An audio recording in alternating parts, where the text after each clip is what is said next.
এটা আমার আরও একটা করলা গাছ। করলাগুলো না নিয়ে নিলে পেকে যাচ্ছে, তাই সবগুলো করলা আজকে একসাথে পেরে ফেলবো।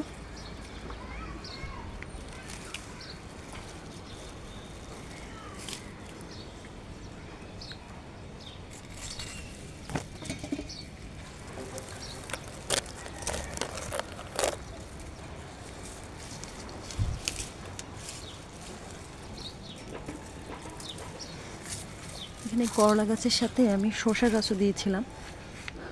আলহামদুলিল্লাহ শসা গাছটা অনেক বড় হয়ে গেছে, অলরেডি শসা চলে আসছে। কিন্তু দুঃখের বিষয়, আমার শসাগুলো কিছু কিছু শসা পাখি খেয়ে ফেলছে।